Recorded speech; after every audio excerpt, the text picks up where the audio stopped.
نعم المولى نعم النصير ولا حول ولا قوة إلا بالله العلي العظيم.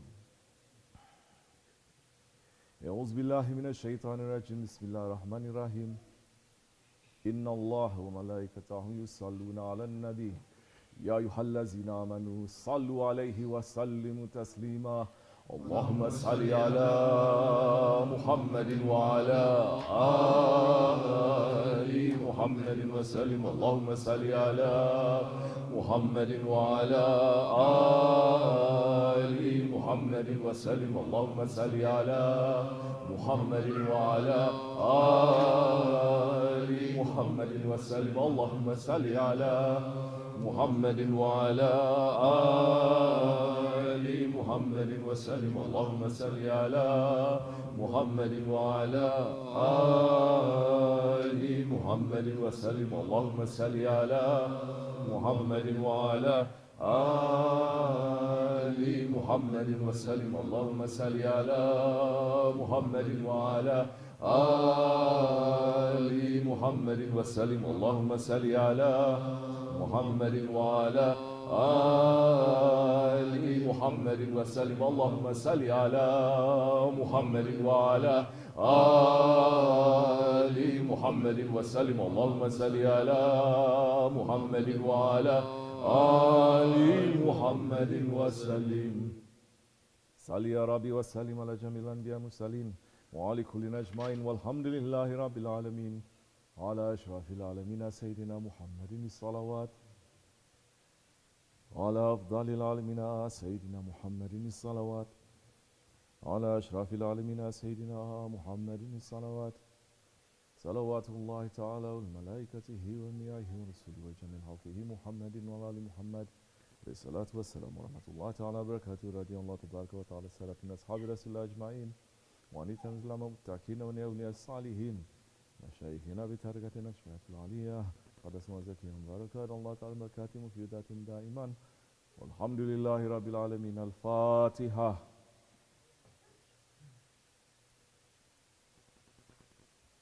سبحان ربي العلي الوهاب.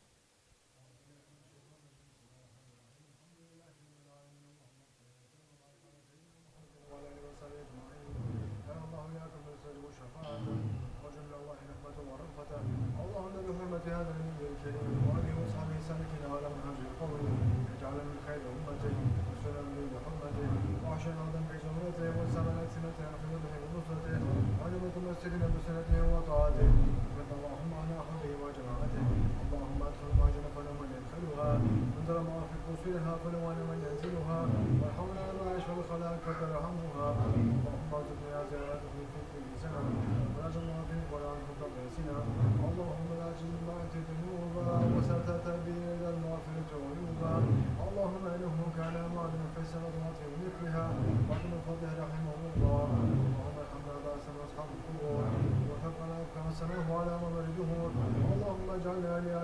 ذاكرين ولنعمك شاكرين ولنلقاك من الذاكرين وحين وطاعتك مشغولين ولا توفيتنا فتوفنا على مفتونين ولا مخذولين واختم لنا بخير اجمعين اللهم اكفنا شر الظالمين اللهم اكفنا شر الظالمين اللهم اكفنا شر الظالمين واجعل من فترة هذه الدنيا سالمين اللهم اجعل حتى رسولتنا شفيعا وارزقنا به يوم القيامة مقاما نفيعا اللهم اسقنا من حوض نبيك محمد صلى الله عليه وسلم شربة هنيئة ما نباتها شتى ما غدا اللهم اغفر لنا به وعلى ابنا محتم وشيخنا المؤمنين وذل الحقوق علينا ولمن اجل هذا الخير في هذه الساعة ونجمع المؤمنين والمؤمنات والمسلمين والمسلمات الاحياء منهم والاموات انك انت القريب مجيب الدعوات وقاضي الحاجات وقاضي الحاجات وقاضي الحاجات واغفر الذنوب والخطيئات يا ارحم الراحمين يا ارحم الراحمين يا ارحم الراحمين وصلى الله على سيدنا محمد وعلى اله وصحبه وسلم سبحان ربك رب العزة عما يصفون وسلام على المرسلين والحمد لله رب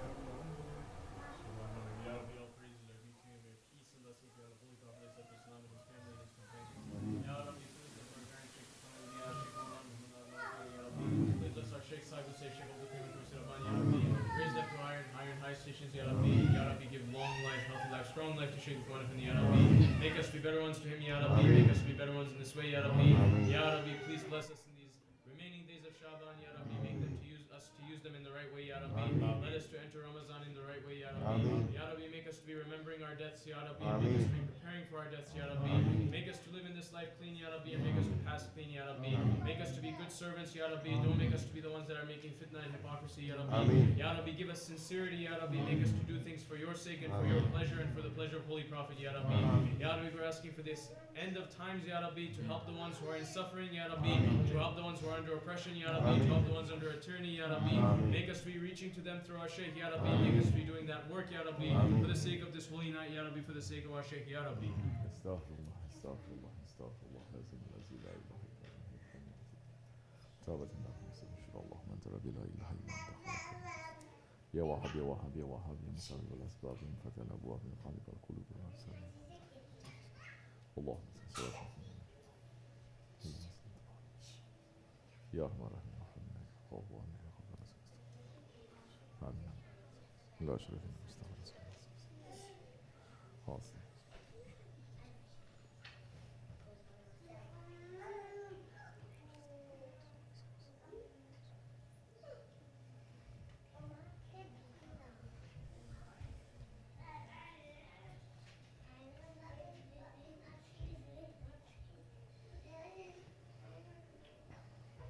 الفاتحة.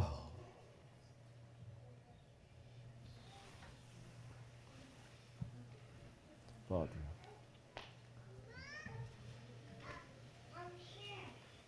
آمين.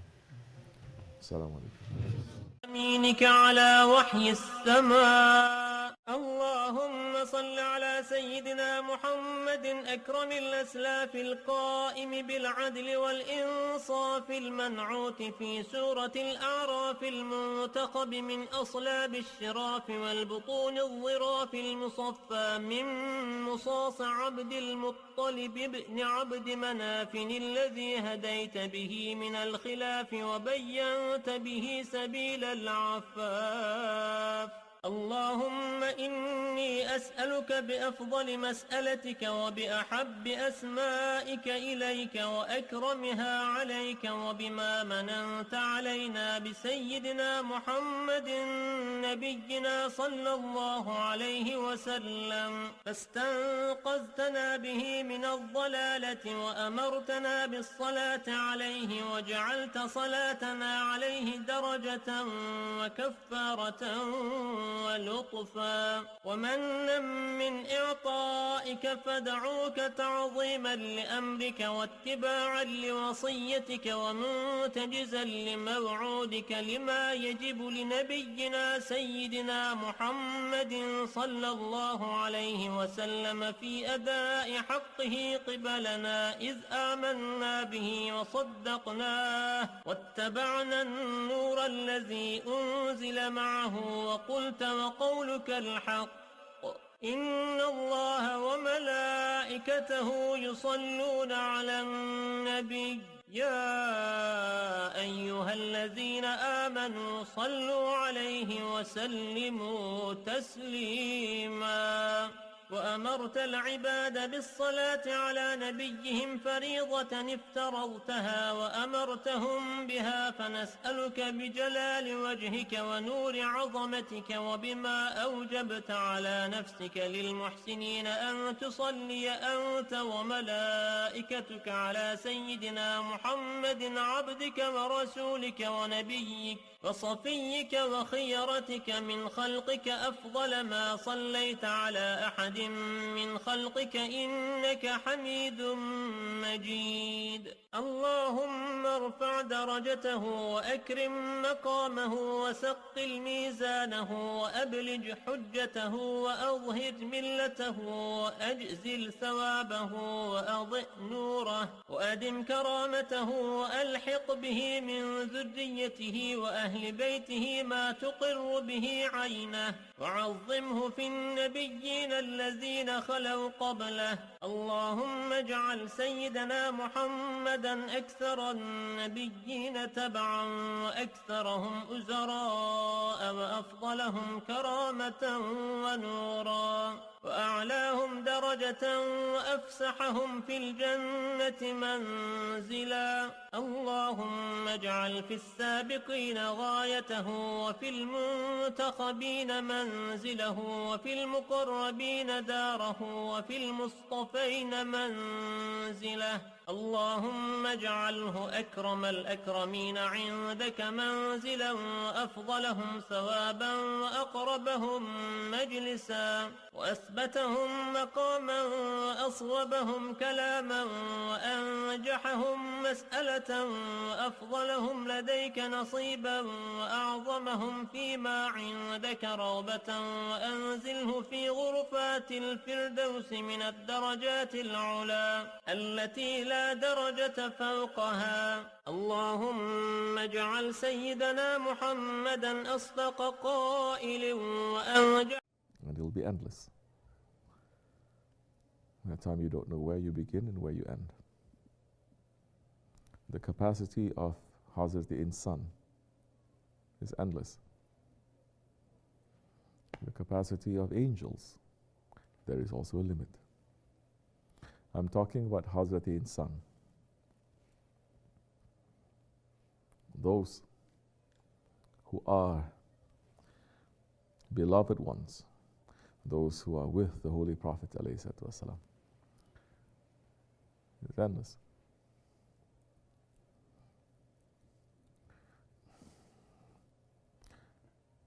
How are we to know how to taste this? We have to be with the ones who not only they have tasted, but they can bring you to taste. They are not scholars. How many more stories we need to show that even those scholars who are very righteous ones,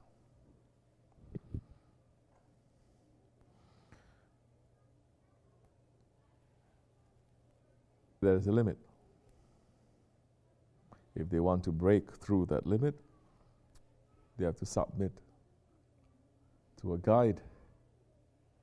So many times for those high-level scholarly ones, they're going to teach them something that's completely opposite to what they are used to.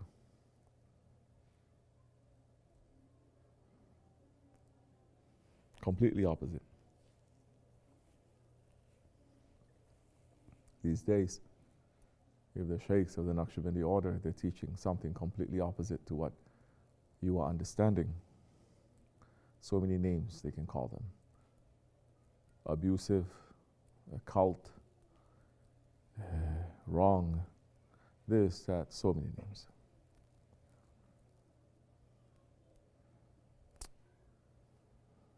They throw the book at you, they throw the Quran, they throw the Sunnah.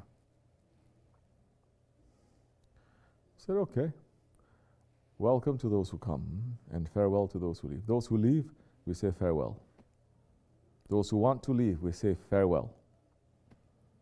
This is the same thing Hazrat Hizr said, no? Musa alayhi salam, he came with a book.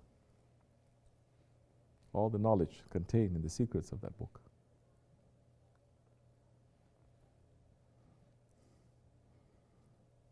And Allah gave him a command to follow someone who is not even, let's say, a prophet.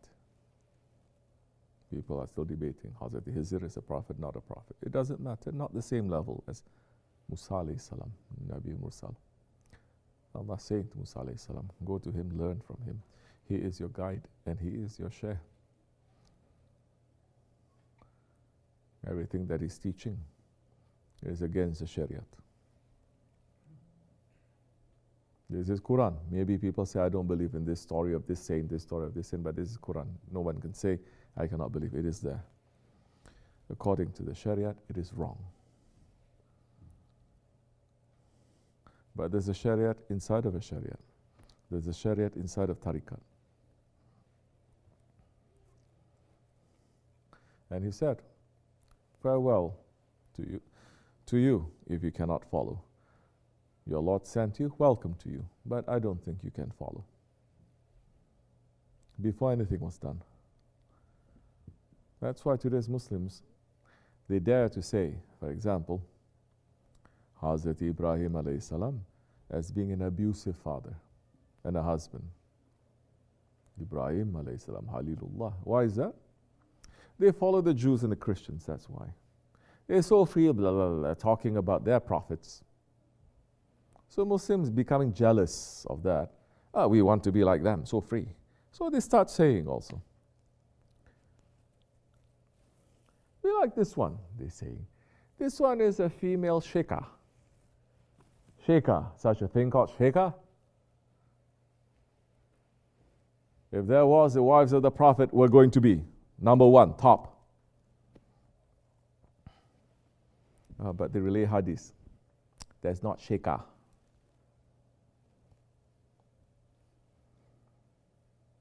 Who assumed leadership? Hazrat Aisha. So they're so free to say they're jealous from the Westerners. So they are saying, Hazrat Ibrahim, there's one, Ahli Jahannam. Yes, we are saying. You are saying those things, fire will reach to you. Am I condemning them? No, their words are saying that. Of course, Muslims, if they like, they become so ultra-liberal. If they like to become so ultra-Shariat-based. If they like, they become so religious. If they like, they become very, we love everyone. Love all, serve all. There's no guidance.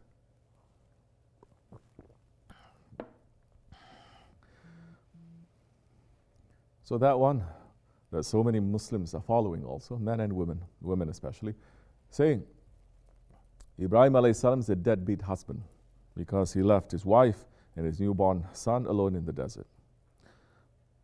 Why don't you say he's abusive? Why don't you say Allah is abusive? Go on. Why don't you say this cult of Allah? What do you say? Of course, judging by today's standards, anything that doesn't fit to their ego, they're going to say this is wrong.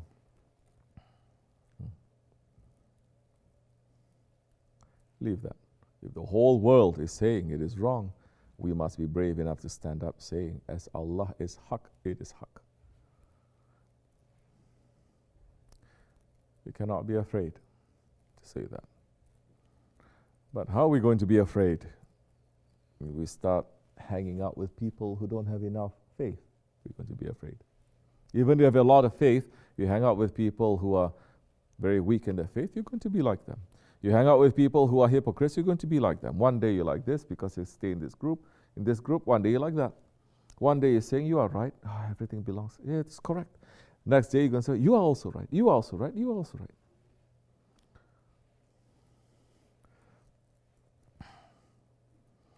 Well, how do you know you're right? I follow the one who is right as much as I can. I'm not saying I'm right 100%. Nobody can say that. Who are they following? Those right and righteous ones. Ulul Amr, that we're supposed to obey. Anyway, Allah is saying, you only obey those ones who are perfect.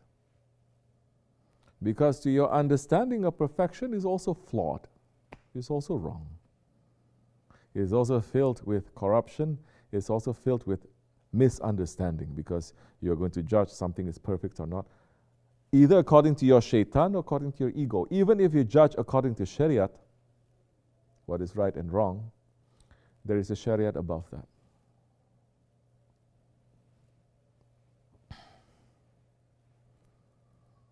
These times are dangerous for our faith. It is dangerous for our faith. And to enter into tariqat, first you have to put away your faith. You have to put away your sense of right and wrong. Put it aside. What are you saying? We have to put aside. Put aside. I can say more. I can say, you have to say La ilaha illallah. The ilah that you have carved in your heart, you have to say La to that. Why? Are you following that one that Allah has appointed for you? Is your faith according to the faith of the Prophet ﷺ? Is it according to his teachings properly? Is that one that you're following teaching you how to love the Prophet above everything else, which of course you're going to say is a cult? 1400 years ago, they say it's a cult of Muhammad ﷺ. Today, they're going to say the same thing. And anyone who's teaching you, you have to love the Prophet ﷺ above everything else, you're going to say it's a cult. Oh, but what about our parents? That we love them, you must love them. You must respect them. If they are supporting the way of the awliya Allah, who are the inheritors. My parents, your parents, they are not inheritors of the prophets. They are not. They're your parents. There are certain rights. They brought you to this world. Yes, there are certain rights. You cannot give up on that rights. Yes, they're very high level. But it is not the same as those rightly guided leaders. They are not. Say whatever you want. Cult, malt, whatever. Allah is saying this. Obey Allah, obey the Prophet, and obey your rightly guided leaders. And your parents, yours and mine, are going to stop us. Put barricades between us and following the rightly guided leader who's going to bring us to the Prophet and to Allah. There are certain limitations that we have to put there. We have to say, if you don't interfere into my business, I will not interfere into your business. We can get along. But if you're trying to take me down, then we have to cut certain things, because we're not here trying to take you down.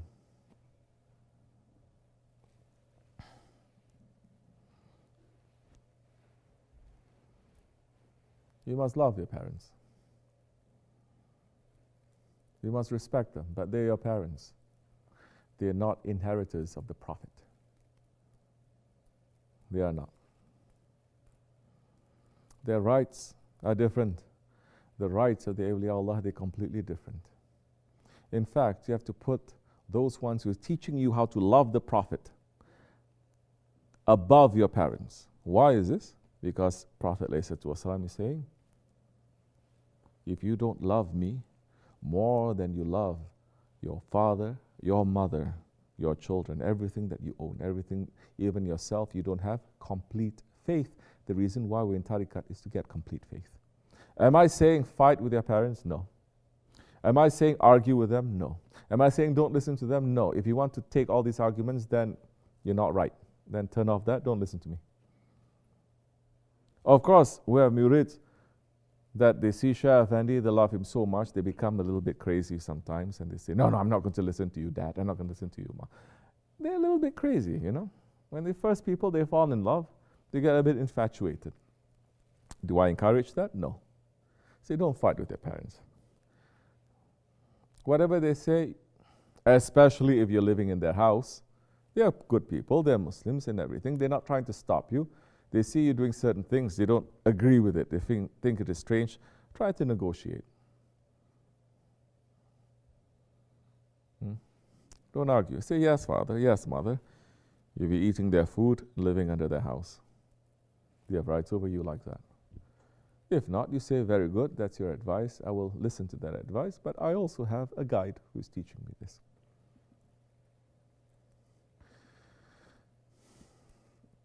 Otherwise, 1,000 voices out there, 1,000 voices inside. Where are you going to listen? Who are you going to listen to? When are you going to listen? Why are you going to listen? Then there are those who are following the Shaykh, but still they're insisting on their way of right and wrong. Then you're not going to go far. One day it'll burn you. If you're not trying to understand your Shaykh, understand what is happening, then why are you there for? If you're not trying to understand the lessons, why are you there for? Remember, this way is not about zikr and nafila ibadat. You can do that at home. Zikr and nafila ibadat, you don't even need a Shaykh. You can do it by yourself. But to be guided, to know yourself, you need a guide that time. And then that time, if he knocks you wall to wall to take out that snake that you have swallowed,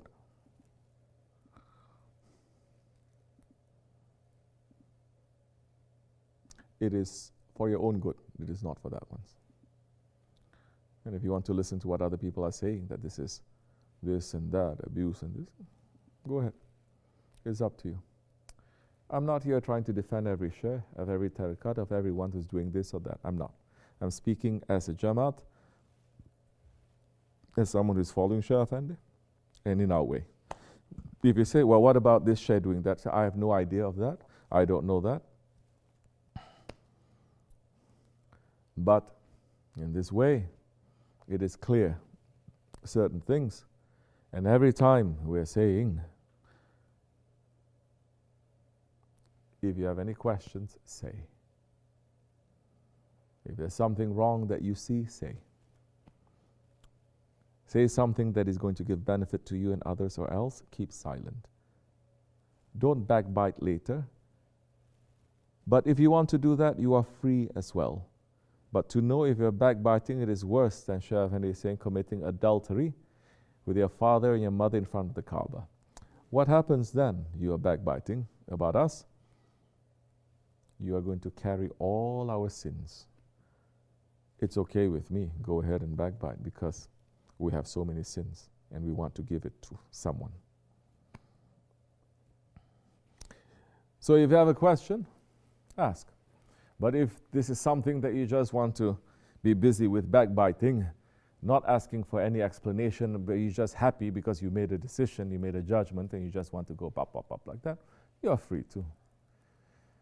But in reality, you're never free. Man is going to be on the day of judgment. Their words are going to strangle them. Their tongues are going to choke them. So be careful. That is the tongue. If the heart, oof. So be intelligent.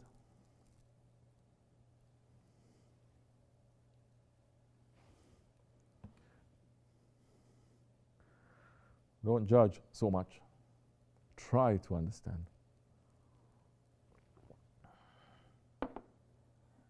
Even if you're judging and you're saying this is clearly not right and wrong, ask for an explanation. We are not Hizr alayhi salam, we say don't explain and don't ask. We may explain. But those who don't want, that means that they are making gunah for themselves, feel free. There is not our way. Welcome to those who come, farewell to those who leave. This is advice for myself first and for anyone who wants to listen. As you like, inshallah. Assalamu alaikum wa rahmatullah. Fatiha. Any questions anyone has? Anything anyone wants to say? Bismillahirrahmanirrahim. Can you please open for us the meaning of the order that Shaykh Effendi received from Sultan Auliya when he said, make them to love you? Specifically that words make them to love you. Shaykh Afeni had said this story so many times. Shaykh Maulana said that to him when he sent him to America. Years ago when he was just teenager in his 20s, he says, go to that land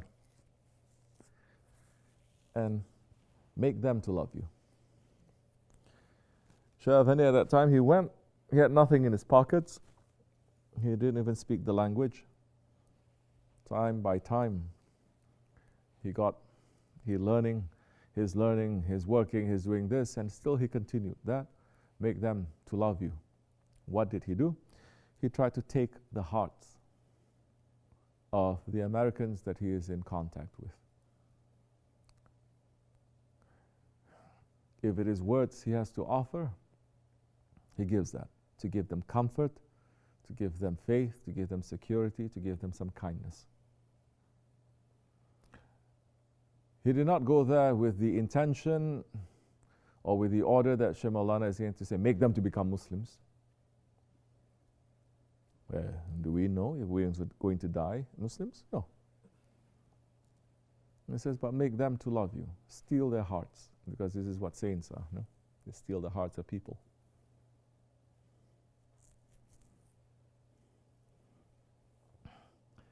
So he would do that in many ways. He would just walk around, talk to random people, bums on the street, businessmen. Whichever work that he gets into, if there's an opening, he'll try to talk to people, offer some help. When he's able to give words, he gives words. When he's able to give food, he'll give food. When he's able to give money, he gives money. But that is the order. He went to steal their hearts, to make their hearts to become soft towards Islam, towards the Sunnah. He wasn't there to make them to say shahadat or this or that, because all this is going to bring them to that faith. So that is also some way, somehow, our order to don't argue with people, don't fight with people, especially people who don't know too much. Especially when they're not fighting with you. They're interested to know something. They say, tell us, you look very nice wearing this. Talk to them nicely. Don't give them lecture. Try to say something nicely that will make them, their hearts to be warm about our Shaykh, about the Holy Prophet ﷺ, by your behavior. So, it's also swallowing some unpleasantness from people. But we should try to do that, inshallah, as much as we can. Assalamu alaikum. All right, Ashka. Bismillahirrahmanirrahim. You have tea? Is it coming or not? Check. Can our Shaykh please open for us the meaning of what they are doing with the bodies of the dying people? Now they have the option of burying them, but they still prefer to incinerate them. Astaghfirullah. Why is that? If we participate in that, are we committing a sin against the person who has died? Bismillah ar-Rahman ar-Rahim. In Islam, it is forbidden to burn the body. It is forbidden to burn living things in Islam. Forget about the body. You say body is not living thing, well, it used to belong to that. Even the dead body of a human, you're not allowed to handle it roughly or to harm it. As the Prophet is saying, when you're washing the dead body, don't wash the body with cold water or water that is too hot, because it still feels that. There's still a connection. You cannot move, but it still feels a connection. It is forbidden to burn. And that is the first punishment, Shaykh Afeni is saying, that is reaching to majority of the people in the Akhir Zaman. Because not only, he's saying, one of the signs of the Akhir Zaman, people who kill, they don't know why they're killing, and people who die, they don't know why they're dying. But those ones, the bodies now, they are not returning to the earth where they belong, where they're taken from, but they are thrown into the fire. We are not made of fire, this body. That fire is not going to harm Shaitan so much. Different kind is going to harm him, but it's going to harm us because we are not made from that. So, there's the first punishment, reaching to people. That before Allah punishes them, they are going to punish themselves. What do you think all these weapons are? It's fire. It's to burn. It's fire. All these nuclear bombs and everything, it is to burn you. So first punishment is reaching. This is forbidden for Muslims. For non-Muslims, we don't interfere so much. We don't. Even if it's family member, we may say, this is where we stand. This is no good. But if they don't listen to us, what can we do? We leave it. Then we pray. We ask Allah. We ask those ones who may help to say, ease it. But we don't interfere so much. So, people today, they make it everything into a business. So burning the bodies has become a business also. But so many times we hear they're just lying and cheating with burning the bodies also. They open it, the body go inside, they close it, everyone crying, and they leave. Once they leave, they turn off the heat because it takes a lot of energy, a lot of power to burn the bodies through to become ashes, the bones itself to become ashes. Very, very high for very long. So when they turn off, nobody looking, they just dump it in the backyard. If that is happening here in America, every few months you hear it, what do you think, how you think it's happening in the rest of the world? Yeah? Burning like this. Yeah, they say they're looking around. Okay, it takes a lot of wood, to burn it. Some people, they say, oh, very holy, burn. Okay. Yeah. Burn a little bit. Nice big show. They walk away. Boop. They throw the body into the river. Crocodiles come eating. Yes? It's happening. They accept it. What can we do? Your body floating, becoming very big like this. They think it's okay. They say it's okay. I say, okay. Lakum dinukum waliyatin. To you, your religion, to me, mine. I don't think it's okay, but I'm not going to interfere too much. Do whatever it is necessary. But no, it has to be treated with respect. You think respect is dressing it up in tuxedo? You think respect is going, putting, what? Huh? Dye? Putting some dye inside. And then putting makeup. Taking one knife, cut here, because the body, the person, when the angel of death is coming, they're terrified. That's why they die like this. Rigor mortis set in. So they cannot show like that because open casket. So they have to cut here to loosen it up, put makeup, put it over there. You think that's respect? It's not respect. So one way, burning, dumping into, that's not respect. Another way, to make a whole big show, that's not respect either. Do it the way the prophets have been doing it since the time of Adam alayhi salam. Simple, put it in the earth. Today they call it what? Green burial, right? Green burial. They say it makes sense. Return to the world, return to the earth. Body will be finished by the earth and trees will grow. Then they go into another extreme too. They say, because Shaitan is never happy if you don't have complete faith, but you're nearing towards faith. You're not Muslim, but you like green burial, like Muslims. So Shaitan says, no. Now put the body inside a sack and put seeds inside and then drop it in the world so your grandfather can become a tree. Yes? You heard of this? They're not happy. So they say, very good. They're not happy with just burning bodies too and letting to the crocodile to eat. They say now we have to burn so hot, more and more and more until it becomes crystal. And then you take it and you make it to become earring and you put here. Say, what is that? That is grandmother. Very beautiful. Oh, they make it into a crystal they wear here. No joke. Become very fashionable. Jahil. We cannot. There's a middle path. May Allah protect us from that. This is, I'm not joking. Please put it in your will, especially here living in America, especially if you are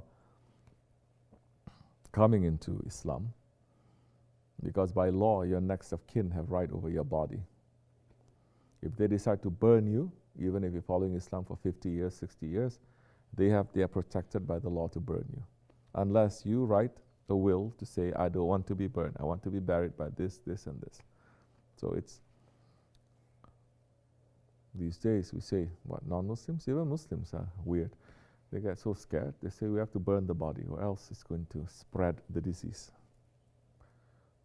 They fear that so much, but they don't fear Allah. May Allah protect us. Assalamu alaikum. Okay. Give the tea. What else? Bismillahirrahmanirrahim. Assalamu alaikum. Salam. Is there a place a sister can go where everyone that lives there is focusing on getting closer to Allah subhanahu wa ta'ala and communicates with adab? Does such a place exist? Yeah, it's called Dergahi. It's for males and it's for females. But you learn first to become human. Before you learn to become close to Allah, you must first get close to yourself. You're going to know yourself. Woman is woman, man is man. Woman not trying to become man, man not trying to become woman, no matter what the whole world is saying. So you're going to learn how to become a woman. Not according to your own terms, according to how Allah wants it to be. If you want to be here, you're free. You can go other places. You can go to a place they say, don't worry about it. You can do whatever you want. You can go there too. But over here, it is like that. You're going to learn properly. According to the sunnah of the Prophet ﷺ and the sunnah of his wives and the sunnah of the Sahabis and the sunnah of their wives. Slowly, step by step. To follow their sunnah, you cannot carry also. Just a little bit here and there. Sometimes women asking me, why you don't tell me about stories of the wives? And I say, if I tell you, you're going to think that they are crazy. Such a thing exists. So, just take it slow. Take it easy. Assalamu alaikum. Afirullah. Bismillahirrahmanirrahim. On this blessed path of tazkiyah and spirituality, how do we rely upon Allah subhanahu wa ta'ala so that we don't fall in the mistake of relying upon ourselves? Bismillah ar-Rahman ar-Rahim. You can only embark on the path of tazkiyah and spirituality with a guide. You must rely on your guide. When you are in the path of tazkiyah and spirituality, if you're relying on Allah, it is your own ideas of Allah. It's going to be your ilah. But when you are relying on the guide, and the guide is relying on 40 grand sheikhs reaching to the Holy Prophet ﷺ, that time you have the urwati wuthqa, you have the firm handhold, a rope that doesn't separate from you reaching to your shaykh, that rope through 1400 years to the Holy Prophet ﷺ, to Allah. You cannot do tazkiyah or spirituality by yourself. As Hazrati Abu Yazid al-Bistami is saying, the one who has no shaykh, his shaykh is shaitan. You can be tricked. Who is shaitan leading? Your ego. Shaitan is a shaykh to your ego. So if you don't know your ego, if you're not following a guide who's going to teach you about your ego, that time you're just going to follow whatever your ego says, and you don't even know it's your ego. You think it is your intelligence. You think it is your experience. You think it is your knowledge, but you're not following a guide. Very dangerous situation.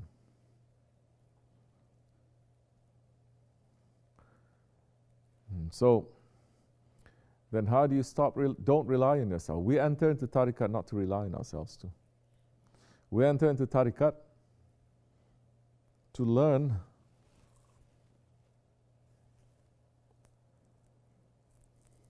how our Shaykh has this faith and this experience in Islam and the Holy Prophet ﷺ to watch, to experience a little bit. Because they are saying, come into this circle. Come into this circle and we'll move. So as much as we can take, as much as they're giving us according to our levels, then we are in that circle.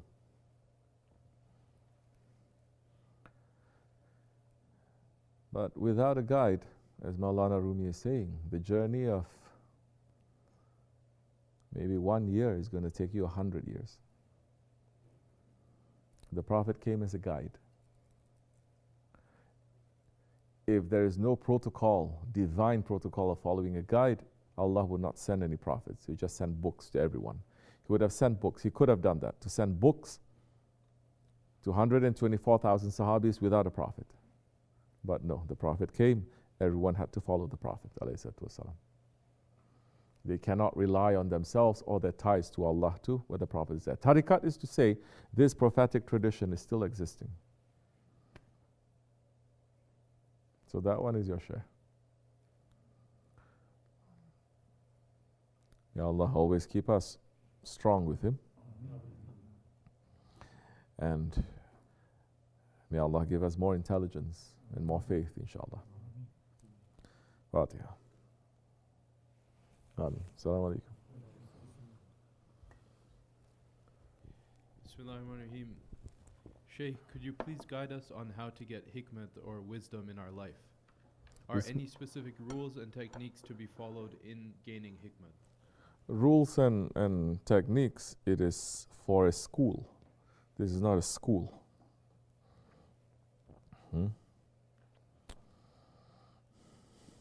Hikmat, wisdom, it is the essence. Wisdom is the essence of knowledge. First, you have to have knowledge, not book knowledge. Not book knowledge. You have to have knowledge of Allah. You have to have knowledge of yourself to have knowledge of Allah. You have to follow a guide who will teach you about yourself, to make you to have knowledge about yourself, and from that knowledge about yourself, that distillation of that knowledge, to have that wisdom.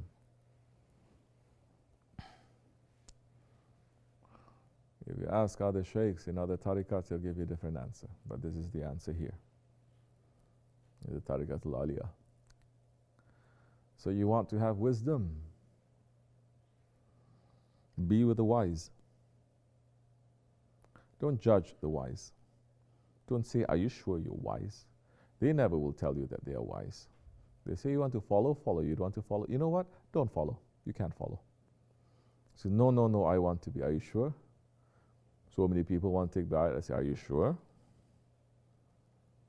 Are you sure? Ha ha ha. Are you sure? So they say yes. I say, okay. Because unless you are following someone who is going to teach you about yourself, you're not going to understand too many things. Day of Judgment is us explaining ourselves. Day of Judgment, Allah will open the book and we're going to see ourselves. That time in the presence of everything in creation.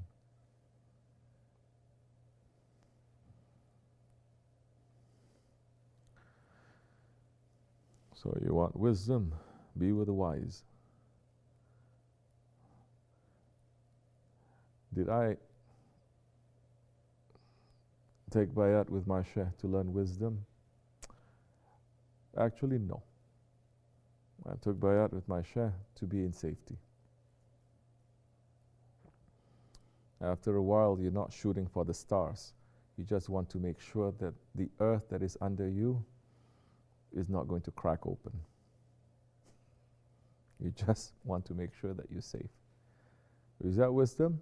I don't know what it is, but it's just kind of being realistic. I didn't want wisdom. I wanted safety, because I tried following this way, following myself, following books and following this, and it's not working. Why am I resisting to this man who's teaching me everything but good? So, but with that safety, they say, we'll teach you safety. How to run away from shaitan. How to run away from shaitan with the name of Allah. How to run away from your ego in Allah and the Prophet's way. How to run away from this dunya and your desires now. Now slowly from that it opened and it opened and it opened, and everything is connected to one another. And they are giving their wisdom to us anyway. Being very patient for years, teaching, saying, explaining, explaining, making us to go through it. They say, if you trust us, we will make you to go through these things. We say, we trust you. They make us to go through these things. Time by time, we start seeing it. But it is from them giving it to us. And so,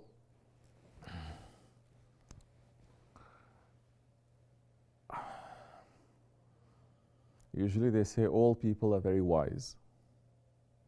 Why is that? Because they're very old. What does it mean they're very old? That means that they go through life, they observe everything, they experience so many things, and they're able to tell you what is important and what is not important. Because they went through. Then we want to be like that. And tariqat will make us to go through that in a very short time. Instead of spending 40 years to understand something, they make you understand maybe in 40 days. Yes. You go through midlife crisis, not at 40 or 50 years old. Once you take bayat, you enter into midlife crisis. Some, before they take bayat, they enter into midlife. What is midlife crisis? Who am I? What am I doing here? What does this all mean? Yes? And sometimes they are teenager, 20s, 30s, they're already thinking that. They say, good. Now you start wondering, you start asking questions to yourself. You try looking for answers everywhere, but you didn't try looking for answers from the prophets. Or you didn't try asking answers from the saints. So are you ready now to listen to them? Yes. Okay, sit. And slowly, you start experiencing, seeing things, and I can only speak for myself, and I'm saying it is a journey that is never ending. It is beautiful. It is hopeful. It is difficult, but they give us the strength to do it. And we are bounding back to our Shaykh, to our Prophet, and to our Lord. The most kind ones, the most merciful ones. I trust them. I don't trust myself so much. I trust their kindness and their mercy. I don't trust you all so much, or this dunya. So it's a good deal. So I'm like,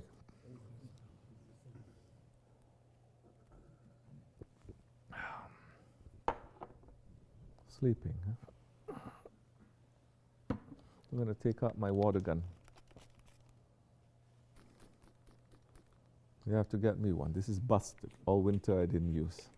Those who are sleeping, I'm going to... You're sleeping, huh? I'm going to fill this out with pepper. Yeah. Don't laugh so much. Okay. Yes. Say. Eat your brownie. Whenever I make or your positive whitey, or your blackie. Huh? Bismillahirrahmanirrahim.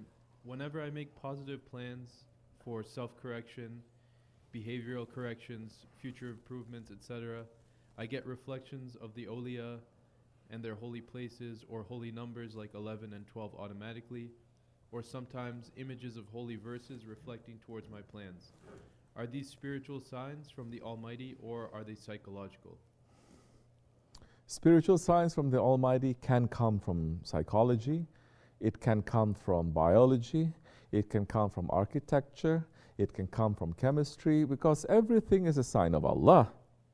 But if you mean, are you just imagining it? It has nothing to do with Allah? No, you're not just imagining it. It's not imagination, for the most part. But don't concentrate on doing that in order to see those things. It must be, whether you see or you don't see, it doesn't matter to you. You know it is the right thing to do, to be good. So whether you see signs or you don't see signs, it doesn't matter to you. There are those who are only doing it to see these signs. Then what? Okay, you see 11:11. It's very good. Of course it is very good. But is that why we are praying and making zikr? To see 11:11? Okay, you see 11:11 everywhere. Then what? What are you going to do with it? Nothing. You don't know what to do with it. Then that after a while can become a game. Shaitan will trick you through that too. Yes, through spirituality, visions and everything, there will be a time when Shaitan will trick you to that. It happened to Hazrat Abu Qadir Gilani. You think it's not going to happen to us? He went into so much deep into himself and into his Lord. He was able to see so many wondrous things, yet after a while, Shaitan tested him.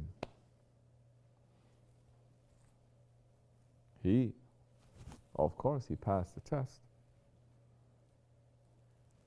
Because he's not drunk. So many people today, all they want to do is to be drunk. So they don't know whether that is coming from Rahman or Shaitan. They don't know whether that is coming from jinn or insan. They don't know. All they know is they get this addiction to something, some lights, some smells, some color. They get addicted to it and they do everything to get that. No, we are servants.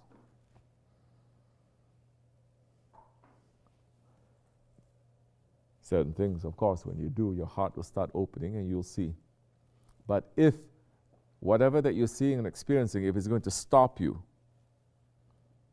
from doing more, from getting higher, the Shaykh will put a cover to that too.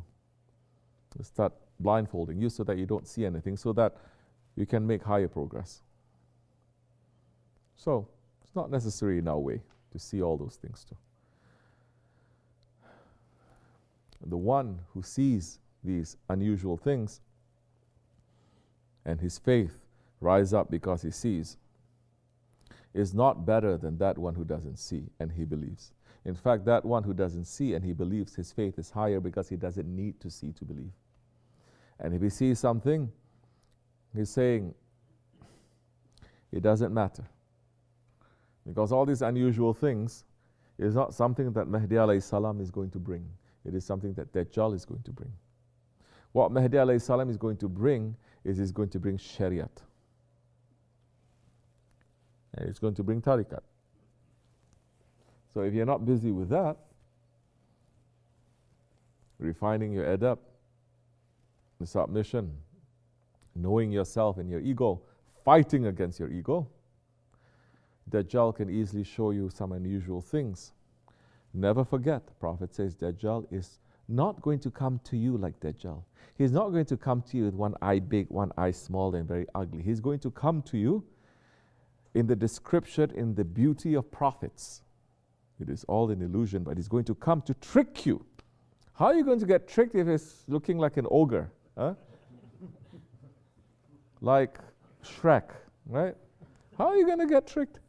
And Prophet already says he's going to say to some, I am a saint. Others, I am a prophet. Others, he's going to say, I am Allah. And people are going to believe. Muslims are going to believe. So he will come with some attraction. But if you're going to judge with these eyes, you're not going to see. You say, no, he's wearing this, it's this, it's this, it's this.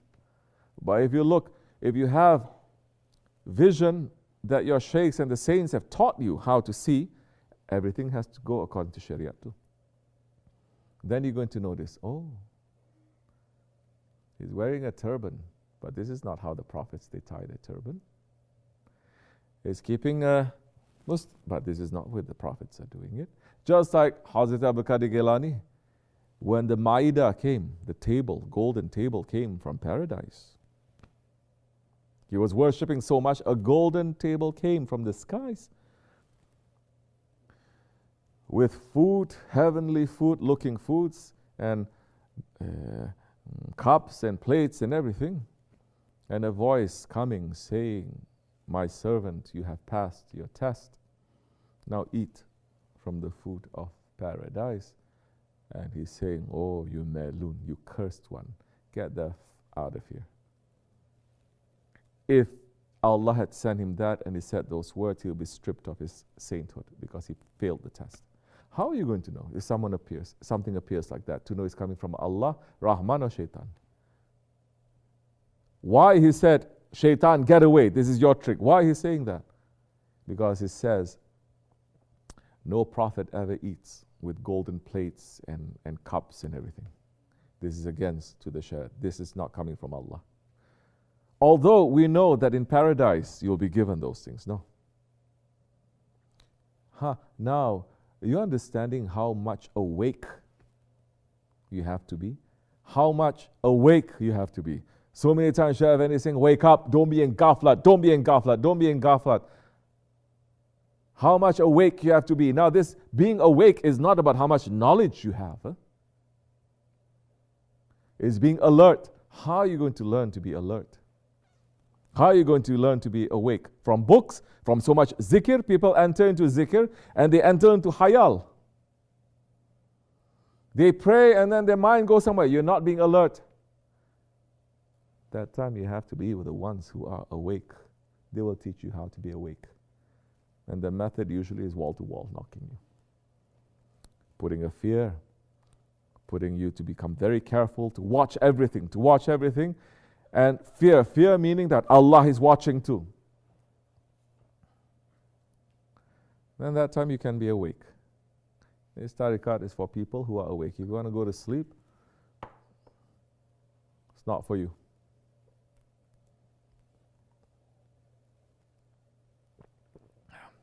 Assalamu alaikum. Okay. Anything else you want to say? You finish your tea? It's late. It's what, 11:11? Oh, not yet. We wait 3 minutes. And then you can go. Okay. It's much as enough. Women can go. Assalamu alaikum.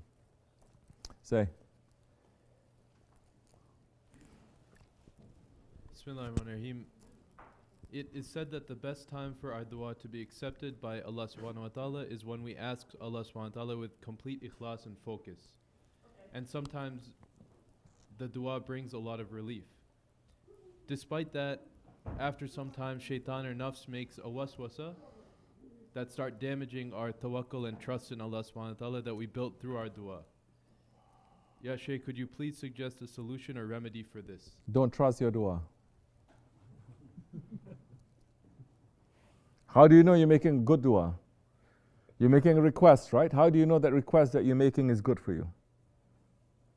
Just because you make a dua, what? I want to marry this person. Please, please, please. And then that is a good request, that is a good dua. What is a dua? Why you want to make a dua? Don't trust your dua. Do you know what is it that you need to ask?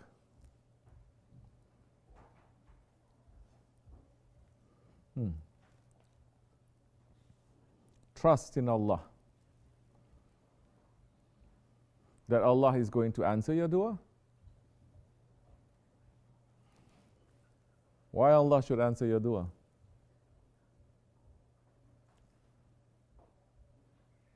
Just because you're really sincere?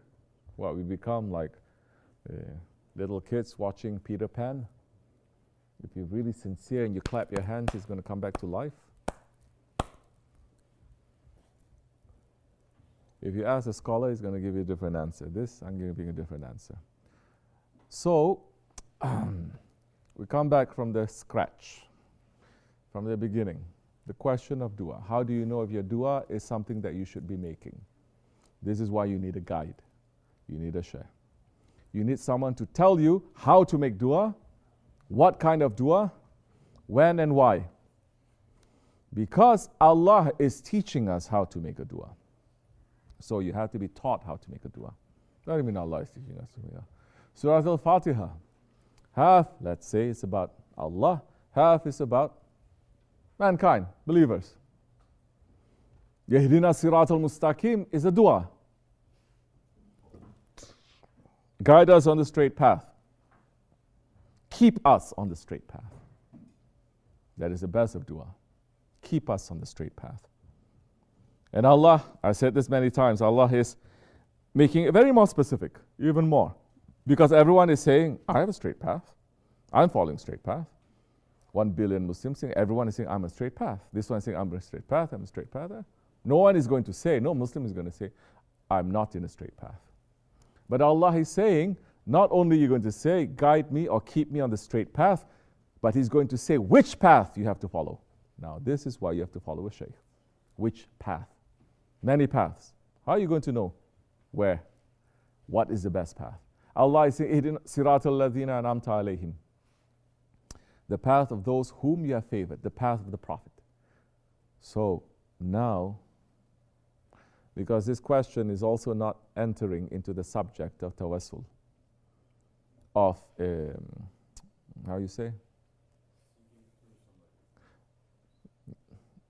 Yeah, I know what tawassul means. This is not, tawassul is not asking from the madad or the shafaat for the sake of something. And Allah specifically is saying in Quran Kareem, find the best means to come close to me. Find the best means to come close to me. Oh, but isn't Allah close to you? Then your jugular vein? Yes, but you are very far away from Allah. Do people know how far away from Allah? No. Majority is saying, no, I'm close to Allah. I just say Allahu Akbar and He's there. Where do you think Allah is? Your dog?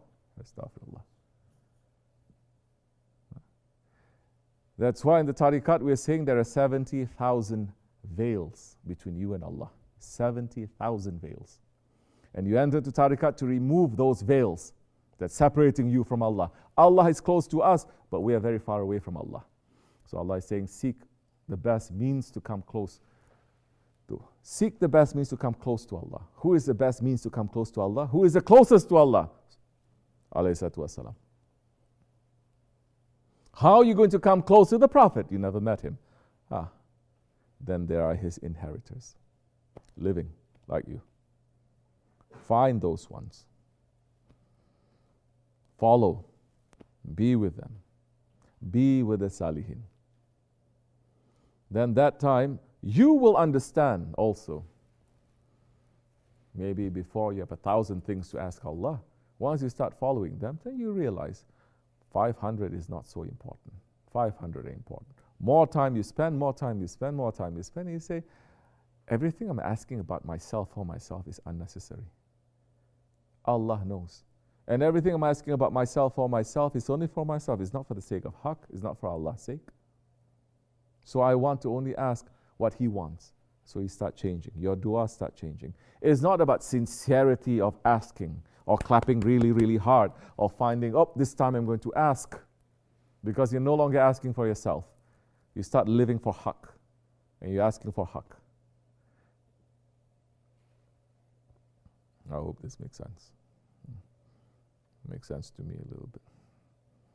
May Allah forgive me. Assalamu alaikum. This much is enough. Wa min Allahu tawfiq al-Fatiha.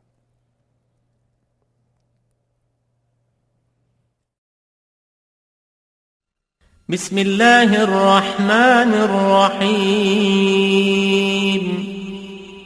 وأسألك اللهم بالأسماء التي دعاك بها سيدنا آدم عليه السلام، وبالأسماء التي دعاك بها سيدنا نوح عليه السلام، وبالأسماء التي دعاك بها سيدنا هود عليه السلام، وبالأسماء التي دعاك بها سيدنا إبراهيم عليه السلام، وبالأسماء التي دعاك بها سيدنا صالح عليه السلام، وبالأسماء التي دعاك بها سيدنا يونس عليه السلام، وبالأسماء التي دعاك بها سيدنا أيوب عليه السلام، وبالأسماء التي دعاك بها سيدنا يعقوب عليه السلام، وبالأسماء التي دعاك بها سيدنا يوسف عليه السلام، وبالأسماء التي دعاك بها سيدنا موسى عليه السلام، وبالأسماء التي دعاك بها سيدنا هارون عليه السلام، وبالأسماء التي